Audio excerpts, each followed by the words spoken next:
আজ অনেক দিন পর মামার বাসায় যাচ্ছি। অনেক দিন বলতে ৫-৬ বছর তো হবেই। পড়াশোনা আর বিভিন্ন চাপে যাওয়া হয়নি, আর আমিও তেমন চেষ্টা করিনি যাওয়ার জন্য।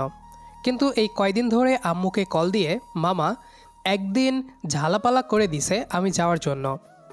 আমি সময় করে যাব বলেছি, কিন্তু তারা মানতে নারাজ। আম্মুর ঘ্যান ঘ্যান থেকে বাঁচতে সিদ্ধান্ত নিলাম যাব। বিকেলে বাইক নিয়ে রওনা দিলাম। আম্মু অনেকবার বলল বাসে যেতে, বাইকে যেন না যাই, কিন্তু আমি শুনলাম না, কারণ এতটা পথ বাসে করে যাওয়া আমার পক্ষে সম্ভব না। তারপর আবার নেমে আবারও গাড়ি চেঞ্জ করা, এসব থেকে বাইকে সোজা চলে যাওয়াটাই ভালো। আমাদের বাসা থেকে মামার বাসা প্রায় ১.৫ ঘন্টার পথ। যেতে যেতে প্রায় সন্ধ্যা ছুঁই ছুঁই। আমি কলিং বেল বাজাতেই মামি দরজা খুলে দিলেন। আসসালামু আলাইকুম মামি। ওয়ালাইকুম আসসালাম। আরে সাকিব বাবা, তুমি? আমি তো বিশ্বাসই করতে পারছি না। এসো এসো, ভিতরে এসো। আমি ভেতরে গিয়ে সোফায় বসলাম। এতদিন পর আমাদের কথা মনে হলো? আসলে ব্যস্ততার কারণে সময় করতে পারিনি। পড়াশোনা, তারপর চাকরি, এসব নিয়েই পড়ে থাকি। কোনো আত্মীয়দের বাড়িতেও যাওয়া হয় না। কাজ তো আসে যায় বাবা, কিন্তু সময় বারবার ফিরে আসে না। তাই মাঝে মাঝে কাজকে রেখে একটু নিজের জন্য সময় বের করো। জি অবশ্যই। এমন সময় একটা মেয়ে আসলো নাস্তার ট্রে নিয়ে। আমি মামিকে জিজ্ঞেস করলাম, ও কে মামি?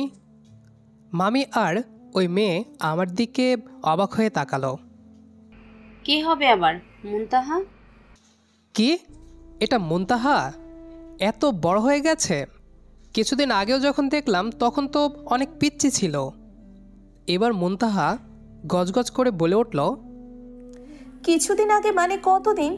6 বছর তোমার কাছে কিছুদিন মনে হচ্ছে? তাই বলে ৬ বছরে এত পরিবর্তন? তুমিও তো বড় হয়েছো। আমি তো ঠিকই তোমায় চিনেছি, আর তুমি কিনা আমায় চিনতে পারলে না। আরে আমি ভালো করে তোর চেহারার দিকে খেয়াল করিনি, ভেবেছি এত লম্বা চড়া তো তুই হবি না, কিন্তু এখন তো দেখছি বড় হয়ে গেছিস। বড় হব না তো কি এখনো ছোট থাকবো? না, তা থাকবি কেন?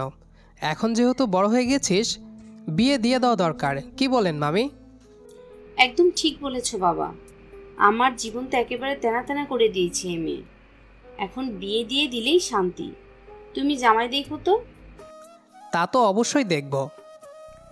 ধ্যাত, ভাল লাগে না সব সময় শুধু আমার সাথে লেগে থাকো। আমি বিয়ে করব না, কান খুলে শুনে রাখো। বলেই হনহন করে চলে গেল। আমি আর মামি হাসতে লাগলাম। মামি আমাকে বললেন, সাকিব, তুমি এক কাজ করো, তুহিনের রুমে গিয়ে ফ্রেশ হয়ে নাও। হ্যাঁ যাচ্ছি। তুহিন কোথায়? দেখছি না যে। ও স্কুলে গেছে, তারপর কোচিং শেষ করে আসবে। ওহো আচ্ছা। আমি আমার ব্যাগ নিয়ে তুহিনের রুমে চলে গেলাম ফ্রেশ হতে। তুহিন হচ্ছে আমার মামাতো ভাই, আর মুনতাহা মামাতো বোন। মামার এক ছেলে ও এক মেয়েই। ফ্রেশ হয়ে বের হতেই দেখি তুহিন চলে এসেছে। আমাকে দেখে দৌড়ে এসে জড়িয়ে ধরল। তুহিনও অনেক বড় হয়ে গেছে। এতদিনে আসার সময় হলো তোমার? জানো কত মিস করি তোমায়। কি করব বল, এখন তো আগের মতো সময় নেই, চাকরিও করতে হয়। তুই তো দেখি আমার থেকেও লম্বা হয়ে গেছিস। হ্যাঁ, তা তো একটু হয়েছি। কতদিন থাকবে সেটা বলো। থাকবো 2-3 দিন। না না, তা হবে না। কমপক্ষে 1 সপ্তাহ তো থাকাই লাগবে। তুমি অফিসে কল করে ছুটি নাও। আরে এতদিনে ছুটি দিবে না পাগল। এসব আমি জানি না। তুমি যদি না থাকো, আমি আর কখনো তোমাদের বাসায় যাব না, বলে দিলাম। এত জেদ আসে কোথা থেকে তোর? আগে তো এমন করতি না। এত সব বুঝি না। যেটা বলেছি ওইটাই করতে হবে। আচ্ছা দেখা যাবে। এখন নিচে চলো, আব্বু ডাকছেন। মামা চলে আসছে? হ্যাঁ। নিচে গিয়ে মামার সাথে অনেক আলাপ আলোচনা করলাম। রাতে খাওয়া দাওয়া করে রুমে বসে ফোন টিপছে। তুহিন পড়ছে, তাই তাকে বিরক্ত করলাম না। ফোন টিপতেও বোরিং লাগছিল। হঠাৎ মুনতাহা এসে বলল, ভাইয়া ছাদে যাবে? কেন? এমনি আড্ডা দিব। পাশ থেকে তুহিন বলল, আমিও যাব। এক থাপ্পড় খাবি। কয়দিন পর পরীক্ষা না তোর? ভালো করে পড়, নয়তো আব্বুকে গিয়ে বলে দিব। তুহিন আর কিছু বলল না। তারপর আমি মুনতাহার পিছে পিছে ছাদে গেলাম। ছাদটা অনেকটাই খোলামেলা, আশেপাশে অনেক গাছগাছালি, তাই বাতাস বেশ ভালোই লাগছে। মুনতাহা আমাকে বলল, আচ্ছা ভাইয়া, একটা কথা জিজ্ঞেস করি? হুম। রাগ করবা না তো? রাগ করার মতো হলে তো রাগ করবই। তাহলে থাক। কি বলবি বল। না, শুনলে তুমি রাগ করবা। করব না, এমনি বলেছি। তুমি এখনো বিয়ে করনি কেন? কে বলেছে আমি বিয়ে করিনি? মানে? আমি তো আরও আগেই বিয়ে করেছি, ইভেন একটা মেয়েও আছে। কি সত্যি? তো মিথ্যা হবে কেন? এটা কিভাবে পারলে তুমি আমাকে, আমাদেরকে না বলে? আরে সময় সুযোগ পাইনি, হুট করে হয়ে গেছে। আমি বলতাম তোদের আজকে, এর আগে তুই জিজ্ঞেস করে ফেললি। মুনতাহার মুখ নিমিষেই মলিন হয়ে গেল। তারপর আমি মাথায় গাঁটটা মেরে বললাম, ফাজলামো করেছে, তুই তো দেখি সত্যি ভেবে নিয়েছিস। তুমি না অনেক খারাপ। হুম, জানি। তাহলে বিয়ে করনি কেন? আরে ধুর, আমার কি বিয়ের বয়স হয়েছে নাকি? আই হাই, বলো কি? বিয়ে দিলে পোলামাইয়ার বাপ হইয়া যাবা, আর বলতেছো তোমার বিয়ের বয়স হয় নাই? অনেক পেকে গেছিস দেখছি। আমার কথা বাদ দাও, নিচের দিকে তাকিয়ে দেখো, মাথার চুল অর্ধেক পেকে গেছে। তাতে তোর সমস্যা কি? আমার কেন সমস্যা হবে? সমস্যা তো হবে তোমার বউয়ের। আহারে, বেচারি বুড়া জামাই নিয়ে সংসার করবে। তোকে এত ভাবতে হবে না, সেটা আমার আর আমার বউয়ের ব্যাপার। নিজের চিন্তা কর। বউ কি ঠিক করা আছে নাকি? মানে? মানে গার্লফ্রেন্ড এমন কিছু? ওইসব ফালতু আকামের মাঝে আমি নাই।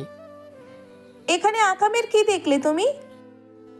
এই, তুই এত জেনে কি করবি? আসলে তোকে বিয়ে দিতে হবে, অনেক পেকে গেছিস। দাঁড়া, নিচে গিয়ে মামা মামির সাথে কথা বলবো। ধুরবাল, সব সময় শুধু এই বিয়ে বিয়ে, ভাল লাগে না। থাকো তুমি, আমি গেলাম। মুনতাহা হনহন করে চলে গেল। আমি হাসতে লাগলাম। পিচ্চিটা হুট করে বুড়ি হয়ে গেছে। তারপর রুমে এসে ঘুমিয়ে পড়লাম। সকাল 8টা, ঘুমিয়ে আছি। এমন সময় মুনতাহা এসে আমাকে জাগাতে লাগলো। আমি বিরক্তি নিয়ে ঘুম ঘুম চোখে তাকালাম। এই ভাইয়া, ওঠো না। কিরে, কি হয়েছে? ডাকছিস কেন? আমাকে স্কুলে দিয়ে আসো না একটু। আমি? হ্যাঁ তুমি। আমি কেন যাব? প্রতিদিন যেভাবে যাস ওইভাবে যা। আরে প্রতিদিন তো বাবার সাথেই যাই, আর বিকালে আম্মু গিয়ে আনেন। আজকে আপুর অফিস নাকি জরুরি মিটিং আছে, তাই সকাল সকাল চলে গেছেন, আর বলে গেছেন তোমায় বলতে আমাকে নিয়ে যেতে। ওঠো প্লিজ, আমার দেরি হয়ে যাচ্ছে। কি এক মহা মুশকিল রে বাবা। এমন বলতেছো কেন? একটা দিন কষ্ট করলে কি এমন হয়ে যাবে? ওঠো না প্লিজ। আচ্ছা তুই যা, আমি রেডি হয়ে আসতেছি। তারপর বাধ্য হয়ে রেডি হয়ে নিচে গেলাম। ভেবেছিলাম বেড়াতে যেহেতু এসেছি, কয়েকটা দিন ছুটি আছে, তাই ঘুমাতে পারবো। কিন্তু সেটা আর হলো কই। নিচে গিয়ে দেখি মামি নাস্তা নিয়ে বসে আছেন। আমাকে দেখে বললেন, আয় বাবা, নাস্তা খা। তোকে কষ্ট দিয়ে ফেলতেছি, কি করব বল? তোর মামারও আজ মিটিং পড়েছে। না মামি, সমস্যা নেই। এ আর এমন কি। এই মুনতাহা চল। আরে নাস্তাটা তো খেয়ে যা। এখন নাস্তা করলে দেরি হয়ে যাবে, আমি বাহিরের নাস্তা করে নিব। তারপর বাইক বের করে মুনতাহাকে নিয়ে স্টার্ট দিলাম। মুনতাহা আমাকে রাস্তা দেখিয়ে দিতে লাগলো। আমি সেই রাস্তা দিয়ে যেতে লাগলাম। কিছু দূর একটা পার্কের সামনে যেতেই মুনতাহা বাইক থামাতে বলল। কিরে, কি হয়েছে? এখানেই নামবো? এখানে? আশেপাশে তো কোনো স্কুল দেখতে পাচ্ছি না, এখানে কেন নামবি? নামো তো আগে, তারপর বলছি। আমি বাইক এক সাইডে রেখে ওকে বললাম, কিরে, এখানে নামলি কেন? কয়টা বাজে দেখেছিস? পরে দেরি হলে তো স্কুলে ঢুকতে দিবে না। আজ স্কুলে যাব না। কেন? এই, তুই স্কুল ভ্যাং মারিস? আরে না, বাং কেন মারবো? আর সুযোগও নেই, একদিন না গেলে বাসায় কল দিয়ে জানিয়ে দেয়। তাহলে আজকে? আজকে স্কুল বন্ধ। কিসের? বিজ্ঞান মেলা চলছে, যারা যারা নাম দিয়েছে তারা যাওয়াটা বেশি জরুরি, আমাদের না গেলেও চলবে। তাহলে কেন এসেছিস, তাও আবার আমার ঘুম নষ্ট করে? এমনি ঘুরতে। থাপ্পড় চিনিস? সবসময় এমন করো কেন তুমি? তো কি করব, এমন ফাজলামো করার কোনো মানে আছে? ফাজলামোর কি দেখলে তুমি? একটু ঘোরাঘুরি করলে কি এমন হবে? আর প্রায় তো তোমাকে ডিস্টার্ব করি না, এত বছর পর এসেছো তাই একটু এমন করছি। বলেই মুখ মলিন করে নিল মুনতাহা। আমিও আর কিছু বললাম না, ছোট মানুষ, একটু আবদার করতেই পারে। আচ্ছা ঠিক আছে, কোথায় যাবি বল? কোথায় আর যাব, ওই যে একটা পার্কের ভেতরেই যাব। ঠিক আছে চল। আমি 2টা টিকিট কাটলাম, তারপর ওকে নিয়ে অনেক ঘোরাঘুরি করলাম, খেলাম। মাঝখানে মামি কল দিয়েছেন, আমি একটা কাজে আছি আর আসার সময় মুনতাহাকে নিয়ে আসবো বলি। তারপর ওর স্কুল ছুটির সময় হলে বাসার উদ্দেশ্যে রওনা দেই। বাসায় এসে রুমে গিয়ে ফ্রেশ হয়ে ঘুমিয়ে পড়লাম। সন্ধ্যায় ঘুম ভাঙলে নিচে গিয়ে সবার সাথে আড্ডা দেই। দেখতে দেখতে 5 দিন কেটে গেল। একটা জিনিস খেয়াল করলাম, মুনতাহা যেন কেমন একটা বিহেভ করে, মানে আমি যেন ওর বিশেষ কেউ। তারপরও আমি এত পাত্তা দিলাম না। এভাবে আরও 2 দিন কেটে যায়। আমার যাওয়ার সময় চলে এলো। তুহিন, মামা, মামি সবাই অনেক করে বলল আরও থাকতে, কিন্তু আমি না করলাম। ছুটিও শেষ। সবচেয়ে বেশি বলেছে মুনতাহা আরও কয়টা দিন যেন থেকে যায়। রাতে রুমে বসে ব্যাগ গোছাচ্ছি, আগামীকাল সকালে যাব। এমন সময় মুনতাহা এসে বলল ছাদে যেতে। আমি একটু পর যাব বলে ওকে পাঠিয়ে দিলাম। তারপর গোছানো শেষ করে ছাদে গেলাম। দেখলাম কর্নারে রেলিং ধরে দাঁড়িয়ে আছে মুনতাহা। আমি ওর কাছে গিয়ে দাঁড়ালাম। দেখলাম মন খারাপ করে আছে। কিরে, কি হয়েছে? এভাবে মন খারাপ করে দাঁড়িয়ে আছিস কেন? মুনতাহা হুট করে এসে আমাকে জড়িয়ে ধরে কান্না করতে থাকে। আকস্মিক ঘটনায় আমি থতমত খেয়ে গেলাম। কি হয়েছে মুনতাহা, এভাবে কাঁদছিস কেন? ও কেঁদেই যাচ্ছে। আমি আবারও বললাম, কিরে কাঁদছিস কেন, বল আমায়। কেউ কিছু বলেছে তোকে? না। তাহলে? তুমি কাল যেও না প্লিজ, আরও কয়েকটা দিন থাকো। এজন্য তুই কাঁদছিস? আমি কি সারা জীবন এখানে পড়ে থাকবো নাকি? আর আমি চলে গেলে তুই কাঁদবি কেন? কারণ কি? আমি তোমাকে ভালোবাসি। ওর মুখে এমন কথা শুনে আমি তো রীতিমতো অবাক। ও যে এমনটা বলবে কখনো ভাবিনি। আমি ওকে এক ঝটকায় আমার বুক থেকে সরিয়ে নিলাম। আমি এমনটা করব ও হয়তো ভাবেনি, তাই একটু ভয় পেয়ে গেল। এই, তোর মাথা ঠিক আছে? এইমাত্র কি বলেছিস? কেন, ভুল কি বললাম? ভুল কি মানে? এসব আজেবাজে চিন্তা কে দিয়েছে তোর মাথায়? আজেবাজে কেন হবে? আমি কি ভালোবাসতে পারি না? ভালোবাসাটা কি অন্যায়? হ্যাঁ, ভালোবাসতে পারিস, ভালোবাসা অন্যায় না, কিন্তু তোর আর আমার ক্ষেত্রে সেটা ঠিক না। কেন ঠিক না? কি কমতি আছে আমার মাঝে? দেখ মুনতাহা, তোর মাঝে কিছুর কমতি নেই। তুই মাশাআল্লাহ দেখতে অনেক সুন্দর, কিন্তু তুই যেটা চাচ্ছিস ওইটা সম্ভব না। কিন্তু কেন? কারণ এটা কখনোই কেউ মানবে না। সবাই জানাজানি হলে সম্পর্ক খারাপ হবে। আর তুই এখনও অনেক ছোট, আর অনেক ভালো একটা মেয়ে। তুই অনেক ভালো কাউকে ডিজার্ভ করিস। কে মানলো না মানলো আমার তাতে কিচ্ছু যায় আসে না। আর আমি ভালো কাউকে না, তোমাকেই চাই। পাগলামো করিস না মুনতাহা, বোঝার চেষ্টা কর। মামা মামি এসব জানলে অনেক কষ্ট পাবেন, আমাকে ভুল বুঝবেন। আমি চাই না এমনটা হোক। আমার ফিলিংসের কোনো মূল্য নেই তোমার কাছে? মুনতাহা, আমি কিচ্ছু শুনতে চাই না। তুমি আমাকে বিয়ে করবে এটাই জানি, দরকার হলে আমি সবাইকে মানাবো। আমার পক্ষে সম্ভব না। আমি তোকে কখনোই ওই নজরে দেখিনি। দেখনি, এখন থেকে দেখবা। আমি এত সব বুঝি না। তুমি যদি না মানো আমি উল্টোপাল্টা কিছু একটা করে ফেলবো। মুনতাহার এমন কথা শুনে আমার ভীষণ রাগ উঠল। আমি ঠাস করে ওর গালে একটা থাপ্পড় মারলাম। টাল সামলাতে না পেরে মুনতাহা ছিটকে কিছুটা দূরে সরে গিয়ে নিচে পড়ে যায়। এমন ঘটনায় আমিও থতমত খেয়ে গেলাম। তারপর ওর কাছে যেতেই আমাকে সরিয়ে দৌড়ে গিয়ে রুমের দরজা লাগিয়ে দেয়। আমিও ওর পিছনে গেলাম, দরজায় ধাক্কা দিতে লাগলাম। মুনতাহা, দরজা খোল। মুনতাহা, আমার কথাটা তো শোন। ভেতর থেকে কোনো সাড়া আসছে না। এদিকে মামা মামি সবাই এসে জিজ্ঞেস করতে লাগলো কি হয়েছে। আমি উত্তর না দিয়ে দরজা ভাঙার ট্রাই করলাম। কয়েকটা ধাক্কা দিতেই দরজা খুলে গেল। দেখলাম মুনতাহা অনেকগুলো ঘুমের ওষুধ হাতে নিয়ে পানির বোতল খুলছে। আমি তাড়াতাড়ি গিয়ে ওর হাত থেকে সবগুলো ওষুধ বাহিরে ফেলে দিলাম। মামা মামি ভিতরে এসে এমন কাণ্ড দেখে রীতিমতো অবাক। আমি নিজেও কি বলবো বুঝতে পারছি না। তারপর আমার আব্বু আম্মুকে ডাকা হলো। আমি চুপ হয়ে বসে রইলাম। আব্বুর চোখে মুখে রাগ স্পষ্ট, কিন্তু আমি তো কিছুই করিনি। মুনতাহা অনবরত কান্না করে যাচ্ছে। মামি মুনতাহাকে শক্ত গলায় জিজ্ঞেস করলেন, মুনতাহা, তোরা সাকিবের সম্পর্ক চলছে কতদিন? মামির মুখে এই কথা শুনে আমি তো আকাশ থেকে পড়ার অবস্থা। মুনতাহা কিছু বলার আগেই আব্বু বলে উঠলেন, সেসব কথা আর ওকে জিজ্ঞেস করে কি লাভ ভাবি? দুষ্ট ওর একার না, আমার ছেলেরও আছে। আর কথা যেহেতু এতদূর এসে পড়েছে, এখন যে কোনো একটা সিদ্ধান্ত তো নেওয়া উচিত। মামা মামি দুজনেই এতে সম্মতি জানালো। তারা আব্বুকে অনেক মানেন, তাই সব কিছু আব্বুর ওপর চাপিয়ে দিলেন।